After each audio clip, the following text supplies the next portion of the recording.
Agarwal welcomes you all to our channel A to Z Softech. Here you will get educational videos related to NCERT subjects and technical subjects based on computer science. If you find our videos helpful to you, so please like and share the videos. Do subscribe the channel and hit the bell icon to get updates about new videos. To get more clarity on the topic, please watch the video till the end. Feel free to post your queries in the comment section below the video. You will get the link of data related to the video in the description box. You can find our video using hashtag NCERT by Priyanka ma'am or hashtag NCERT A to Z Softech. Now let's start with the topic. Greetings to all. Today we will study chapter 1st, class 10th history, that is the rise of nationalism in Europe. First of all, let's understand the meaning of nationalism. So, nationalism is the idea of a sense of common identity and a sense of belongingness to a particular area. It also a sense of attachment to a particular culture. Further, nationalism played an important role in the development of the Europe. Our next heading is Nationalism in Europe. During the 19th century, nationalism brought about extensive changes in the political and mental world of Europe. The end result of these changes was the emergence of the national state in place of the multinational imperial territories of Europe. The concept of a modern state had been developing over a long period of time in Europe.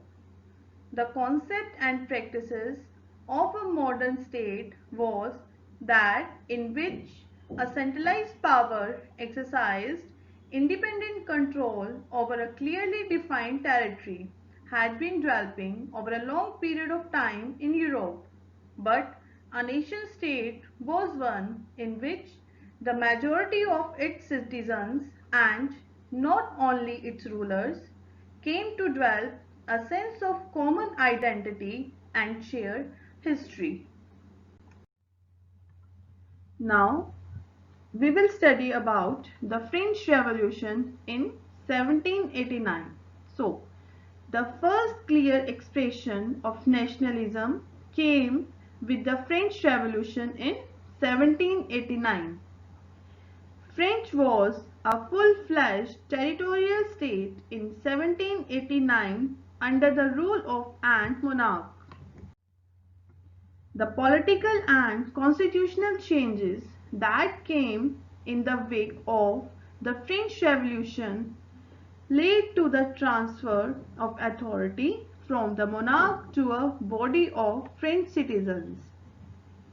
The French revolutionaries introduced various measures and practices that could create a sense of collective identity among the French people, like the ideas of la patrie, that is the fatherland, and the citizen.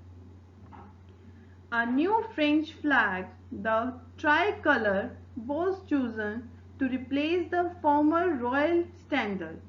Also, the Estate Journal was elected by the body of active citizens and renamed the National Assembly. New hymns were composed, oaths taken, and sacrifices honored, all in the name of the nation. A centralized administrative system formulated uniform laws for all citizens within its territory. Also, internal customs, duties, and dues were abolished. A uniform system of weights and measures was adopted. So French as it was spoken and written in Paris became the common language of the nation by discouraging regional languages or regional tongues. So our next topic is the Napoleonic Code. The Civil Code of 1804, usually known as the Napoleonic Code, did away with all the privileges based on birth, established equality before the law, and secured the right of property, the right to property. In the Dutch Republic, in Switzerland, in Italy and Germany, Napoleon simplified administrative divisions, abolished the feudal system. Also, transport and communication systems were improved. In the towns too, guild restrictions were removed. Peasants, artists, workers, and new businessmen enjoyed a new-found freedom. Congress of Vienna in 1815. In 1815, representatives of the European powers, Britain, Russia, Prussia, and Austria, who had collectively defeated Napoleon, met at Vienna to draw up a settlement for Europe.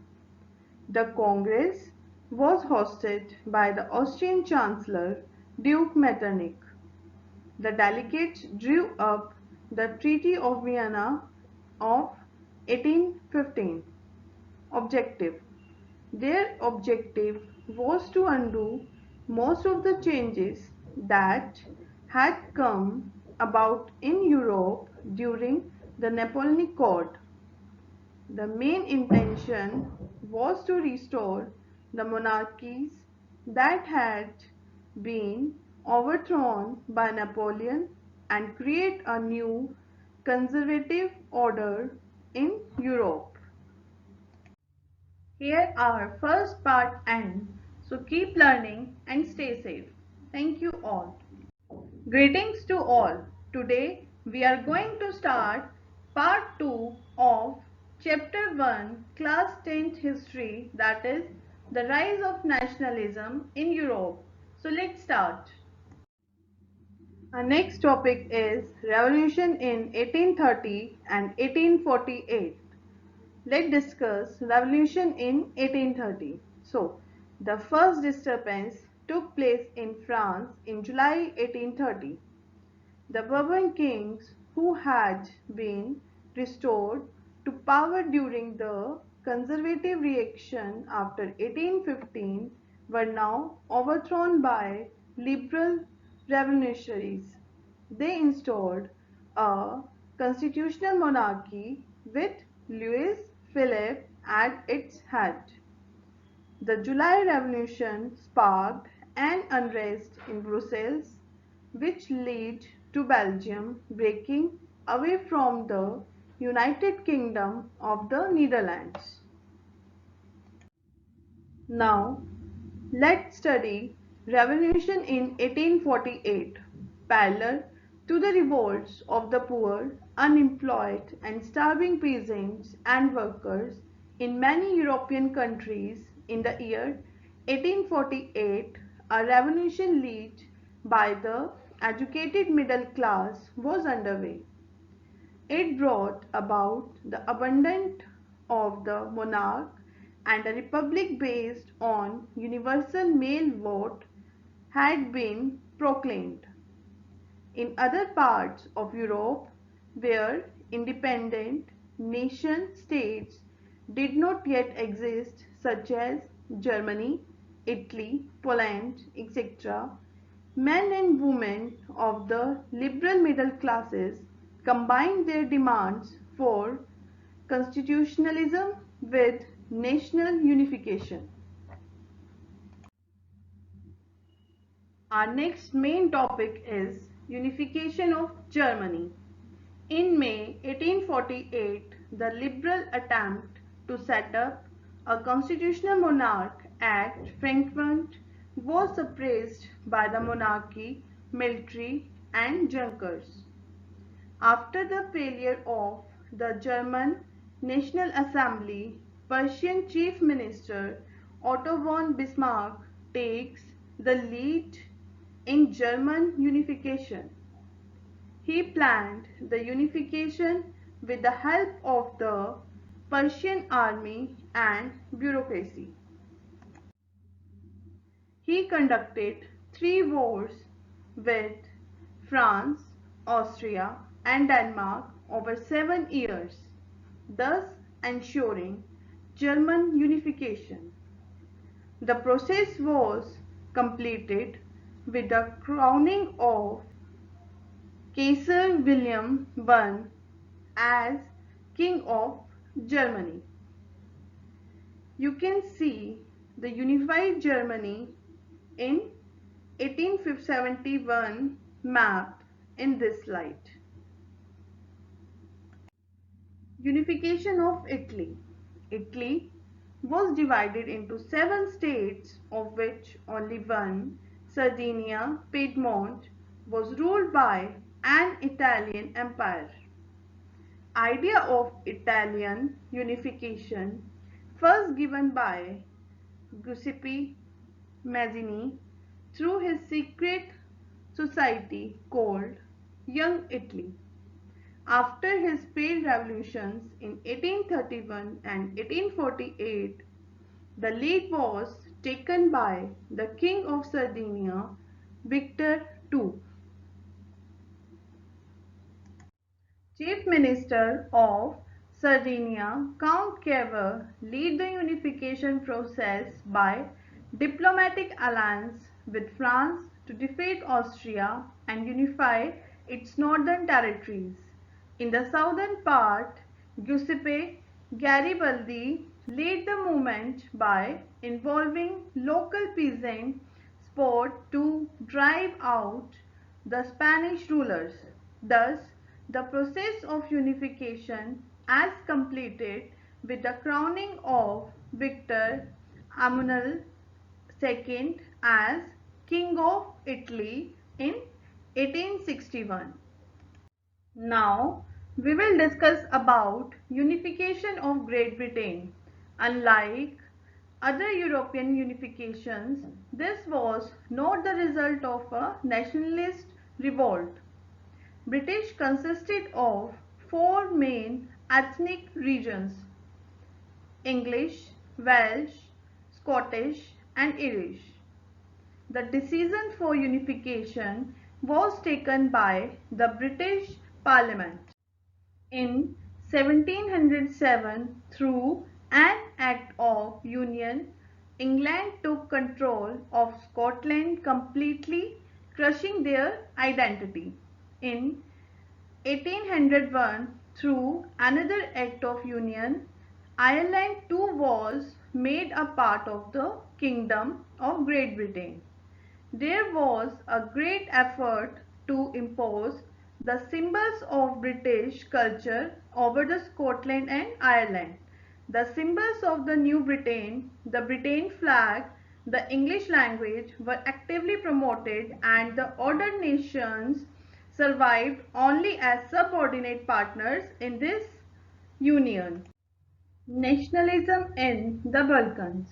The Balkan states were jealous of each other and each hoped to gain more territory at the expense of the others.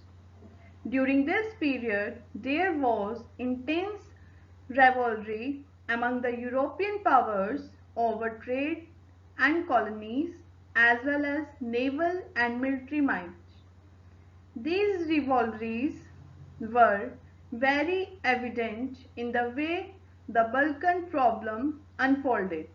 Each power, Russia, Germany, England, Austro-Hungary, was keen on countering the hold of other powers over the Balkans and extending its own control over the area. This led to series of wars in the region and finally the First World War. Nationalism aligned with imperialism led Europe to disaster in 1914.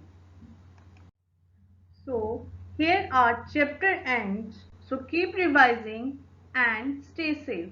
Thank you all.